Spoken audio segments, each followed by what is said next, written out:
আসসালামু আলাইকুম। আশা করছি সবাই অনেক ভালো আছেন। আজকে আমরা নোটিশ লেখার জন্য একেবারে সহজ নিয়ম শিখব। আমরা নোটিশ লেখার জন্য একটা মাত্র ফরম্যাট শিখব। আমি বিশ্বাস করি যে এই ফরম্যাটটা ভালোভাবে আয়ত্ত করতে পারলে পরীক্ষায় যত নোটিশ আসে আমাদের অনার্স দ্বিতীয় বর্ষে ইংলিশ নন ক্রেডিট কম্পালসরি সাবজেক্টের ক্ষেত্রে সবগুলোর উত্তর আপনি খুব সুন্দর করে আসতে পারবেন। হ্যাঁ, এবং আমাদের পরীক্ষায় সচরাচর 4 ধরনের নোটিশ এসে থাকে। প্রথমত যেটা আসে এটা হচ্ছে কলেজ সংক্রান্ত ব্যাপারগুলো কিরকম, ধরেন যে আমাদের প্রিন্সিপাল স্যার কিছু নোটিশ দিয়েছে যে কলেজ বন্ধ থাকবে ভ্যাকেশনের জন্য, কলেজ বন্ধ থাকবে কোনো একটা কারণের জন্য। এই যে ব্যাপারগুলা, এইগুলাই আসলে কলেজ সংক্রান্ত নোটিশ।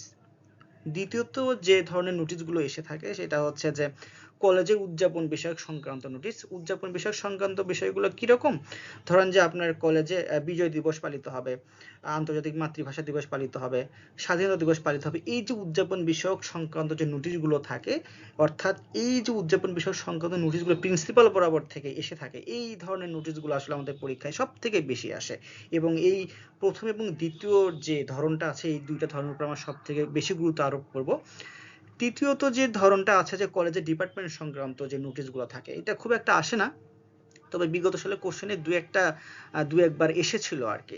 ফর এক্সাম্পল ধরেন যে আপনি ইতিহাস বিভাগে পড়ছেন অথবা ইংরেজি বিভাগে পড়ছেন অথবা বাংলাতে পড়ছেন, আপনার ডিপার্টমেন্ট থেকে কোনো অ্যানুয়াল স্পোর্টসের আয়োজন করা হয়েছে অথবা আপনার ডিপার্টমেন্ট থেকে একটা মডেল টেস্ট হবে। এই যে ডিপার্টমেন্ট হেড থেকে যে নোটিশটা আসে, এটাই আসলে কলেজের ডিপার্টমেন্ট সংক্রান্ত নোটিশ।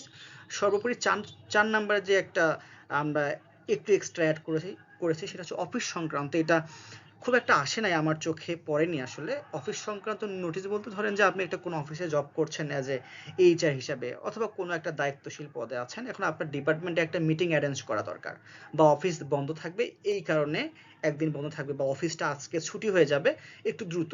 এই যে অফিস থেকে যে নোটিশগুলো দেওয়া হয় সচরাচর, এইটাকে আসলে অফিস সংক্রান্ত নোটিশ বলে। সো আমরা কোন দুইটার উপরে সব থেকে বেশি গুরুত্ব আরোপ করব, দেখেন আমরা দুইটার উপর সব থেকে বেশি গুরুত্ব আরোপ করবো। একটা হচ্ছে যে কলেজ সংক্রান্ত নোটিশ এবং দ্বিতীয়টি হচ্ছে কলেজে উদযাপন বিষয় সংক্রান্ত নোটিশ।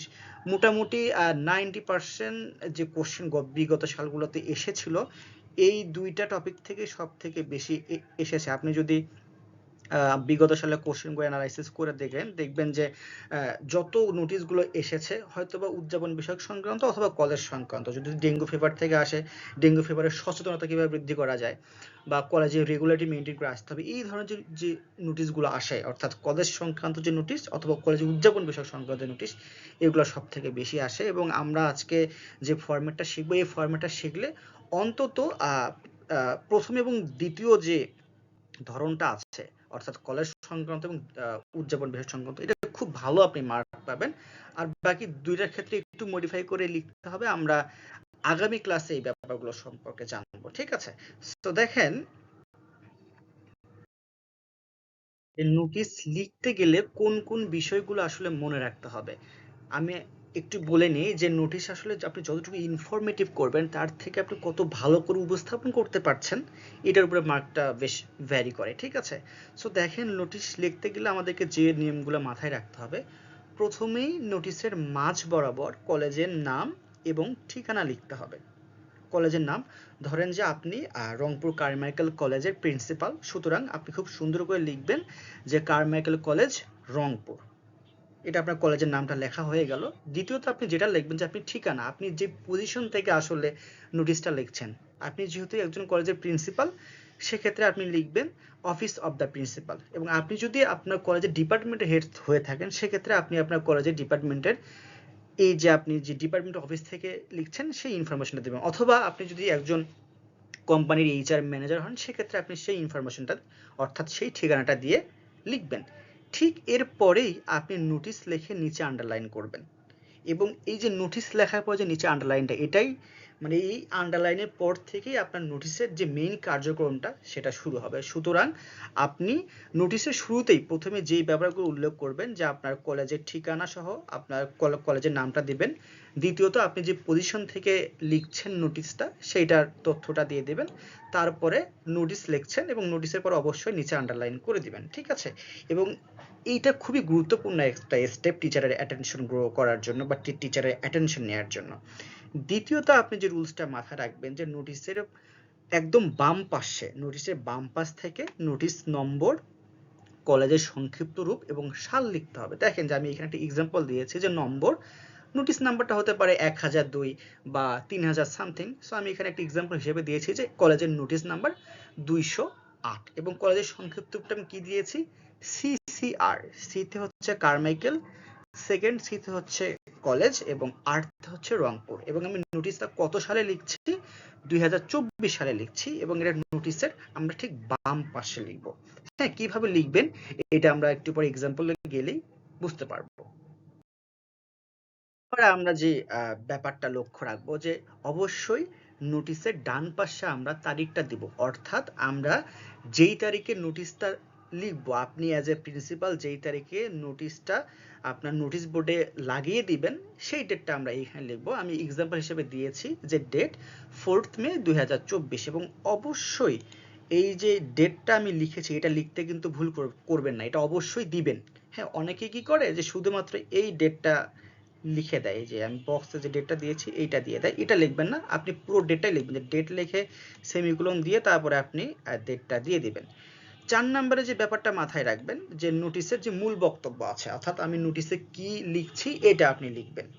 তারপরে নোটিশের সর্বশেষে আপনি আপনি যে একজন নোটিশ দাতা, আপনি একজন প্রিন্সিপাল হিসেবে নোটিশটা দিয়েছেন নাকি একজন ডিপার্টমেন্ট হেড হিসেবে নোটিশটা দিয়েছেন নাকি একজন এইচআর ম্যানেজার হিসেবে নোটিশটা দিয়েছেন, এটার পরিচয়টা আপনি শেষে দিয়ে দিবেন। কিভাবে দিবেন এটা আমরা একটু পরে দেখবো যখন এক্সাম্পলটা দিব। 6 নম্বরে যে জিনিসটা মাথায় রাখবো বা যে ব্যাপারটা আমরা সবচেয়ে বেশি নজর দিব সেটা হচ্ছে যে অবশ্যই নোটিশটি লেখার পরে নোটিশটি আমরা বক্স করে দিব এবং যখন আপনি বক্সটি করবেন অবশ্যই লাইনগুলো আপনি পেন্সিল দিয়ে দিবেন। এখন আমরা যদি একটা প্র্যাকটিস করি তাহলে খুব ভালো করে ক্লিয়ার হয়ে যাব। দেখেন যে আমি এখানে একটা কোশ্চেন দিয়েছি যে suppose you are the principal of the college, the victory day is going to be observed in your college, now write a notice about it। দেখেন এখানে কি বলেছি যে ধরেন যে আপনি একটা কলেজের প্রিন্সিপাল, ঠিক আছে, সো আপনি প্রিন্সিপাল হিসেবে নোটিশটা লিখছেন, কি পালন করবেন বা কি উদযাপিত হতে যাবে, ভিক্টোরি ডে। ওকে, দেন এটার উপর আমাকে একটা নোটিশ লিখতে বলেছে। এখন আমরা আগে ফরম্যাটটা দেখব, ফরম্যাটটা দেখার পরে একটা এক্সাম্পলে যাব, তাহলে আপনি খুব ক্লিয়ার হয়ে যাবেন এবং একটা ফরম্যাট শিখবেন, দেখবেন যে আপনি সব নোটিশগুলোই লিখতে পারছেন। একটু মনোযোগ দিয়ে দেখবেন পুরো ভিডিওটা আসলে, তাহলে খুব ভালো করে বুঝতে পারবেন। আমি কি বলেছিলাম যে নোটিশের শুরুতেই ঠিকানা দিতে হবে, ঠিক আছে। আমরা যদি আগের স্লাইডে যদি উদাহরণ থেকে দেখি যে আপনি এজ এ প্রিন্সিপাল আপনি আপনার হচ্ছে ভিক্টোরি ডে অবজার্ভ সম্পর্কে একটা নোটিশ আপনার স্টুডেন্ট বা কলেজ স্টাফ বরাবর দেবেন। সো আমরা প্রথম রুলসটা কি শিখেছিলাম যে অবশ্যই নোটিশের মাঝ বরাবর আমরা কি দেব, ঠিকানা এবং কলেজের নাম দেব, ঠিক আছে। দেখেন এটা পুরোটা একটা নোটিশ এবং আমরা নোটিশের মাঝ বরাবর কি দিয়েছি, যেহেতু আমি একজন principal, so Carmichael college Rangpur, office of the principal. তারপর আমরা কি দিয়েছি, নোটিশ লিখে নিচে আন্ডারলাইন করে দিয়েছি। তারপর আমরা প্রথম রুলসটা কভার করে ফেললাম। সেকেন্ড রুলসটা আমরা কি শিখেছিলাম যে নোটিশের বাম পাশে আমরা নোটিশ নাম্বার দেব, কলেজের সংক্ষিপ্ত রূপ দেব এবং সাল দেব।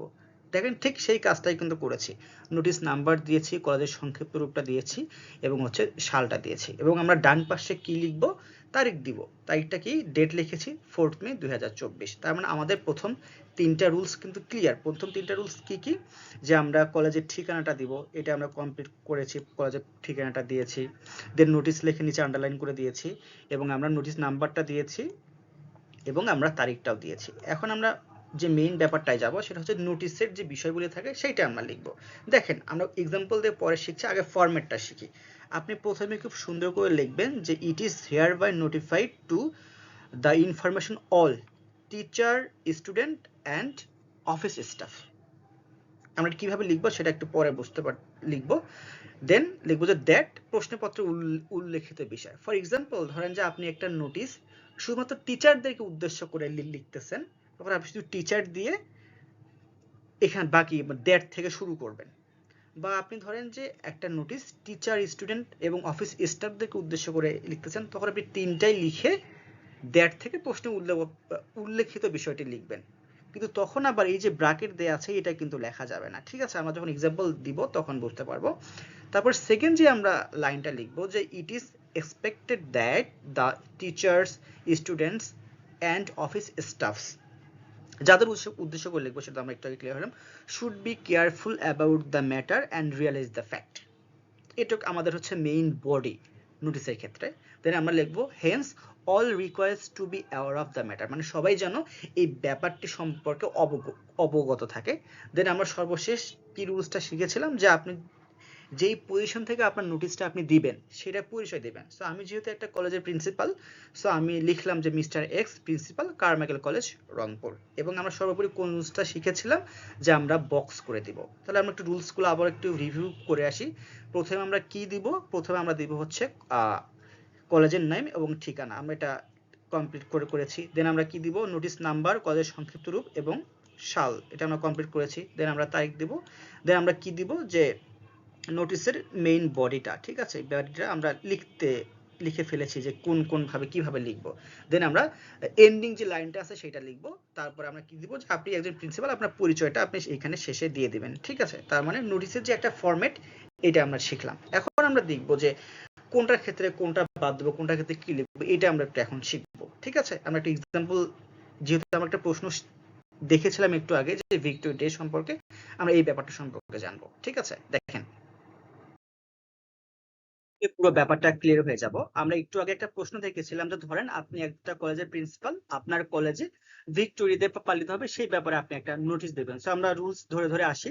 আমরা প্রথম রুলসটা কি শিখেছিলাম? যে আমরা কি দিব? যে কলেজের নাম এবং ঠিকানা দিব। সো ধরে নেন যে আপনি একজন প্রিন্সিপাল এবং আপনার কলেজের নাম হচ্ছে কারমাইকেল কলেজ, ধরে নেন শুধুমাত্র শেখার সুবিধার্থে। সো আমরা কি লিখলাম? যে কারমাইকেল কলেজ, রংপুর। সো আপনি দেন আমরা কি লিখে দেবো? ঠিকানা। হ্যাঁ, ঠিকানা বলতে আমি যেটা বোঝাচ্ছি যে আপনি আসলে কোন রোল থেকে নোটিশটা লিখছেন। সো আপনি যেহেতু একটা প্রিন্সিপাল, সো আপনি লিখবেন যে অফিস অফ দ্য প্রিন্সিপাল। দেন আমরা নোটিশ লিখে নিচে আন্ডারলাইন করে দেবো, কারণ আপনার অফিস থেকেই বিজ্ঞপ্তিটা যাচ্ছে। এবং অবশ্যই আন্ডারলাইন দিতে ভুল করবেন না। দেন আমরা সেকেন্ড রুলসটা কি শিখেছিলাম? যে আমরা নোটিশ নাম্বার দিব, কলেজের সংক্ষিপ্ত রূপ দেবো এবং সালটা দিব। সো নোটিশ নাম্বার আমি এখানে ধরে নিয়েছি যে 220। দেন কলেজের সংক্ষিপ্ত নাম সিসিআর। দেন সালটা আমরা কি দিয়েছি? 2024। দেন আমরা কি লিখেছিলাম বা কি রুলস আমরা শিখেছিলাম 3 নম্বরে? যে আমরা তারিখ দিব। আমি এখানে তারিখ ধরে নিয়েছি 4th মে 2024। দেন আমরা নোটিসের মেইন বডিতে যাব। আমরা বডির প্রথম যে লাইনটা, এটা আমরা কিভাবে লিখবো?